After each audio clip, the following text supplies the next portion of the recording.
fondée par des moines il y a 50 ans.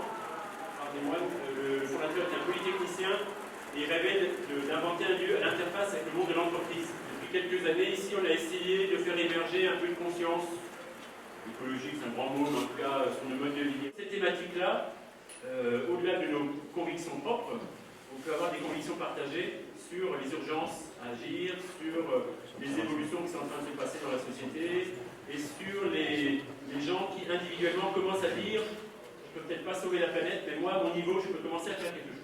On est jeunes de pèlerins, de s'associer, de donner la parole, de montrer dans nos pages des gens qui, au jour le jour, essayent de changer la vie, de rendre le monde plus humain, de rendre la Terre plus habitable. J'ai eu la chance d'aller sur un territoire de 6500 habitants, dans la Bretagne intérieure, le pays du Méné, qui est un pays qui va devenir, dans 15 ans, totalement autosuffisant en énergie. Totalement.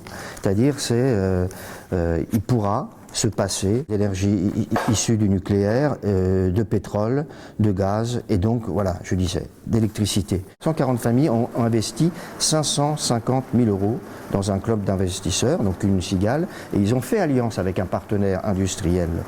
Bref, tout a changé sur un territoire qui va devenir autosuffisant et qui s'est mis en marche.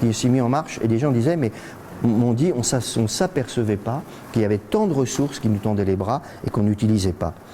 Aujourd'hui, nous sommes une soixantaine de particuliers. Nous avons un partenariat avec les apprentis d'Auteuil, que je pense que vous devez connaître de nom. Et donc, nous élevons tous nos plants dans les serres horticoles, qui sont des serres professionnelles. Notre principe, il est assez simple. C'est de l'entraide, du partage et puis une petite activité économique à côté. Vous adhérez, votre serviteur vient vous voir, regarde votre jardin. Je dis aux personnes, possible, pas possible. Et puis après, je dis aux gens, bon, nos adhérents, donc, voilà, faites 1 mètre carré, 2 mètres carrés, 10 mètres carrés, 100 mètres carrés, enfin, selon la possibilité. Voilà, on va faire des achats groupés sur des achats de terreaux horticoles, bio, machin. Il suffit d'aller chez un grossiste du coin et vous êtes à 50% du prix. Hein, donc on est en train de récupérer tous les achats de nos adhérents sur des terreaux, des trucs, etc.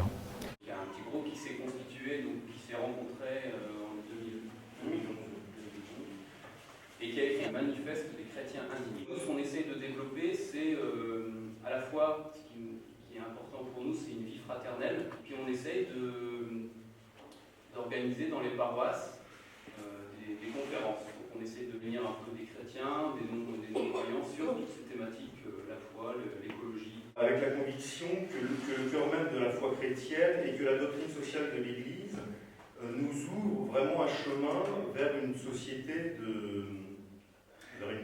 à la fois de fraternité et de sobriété.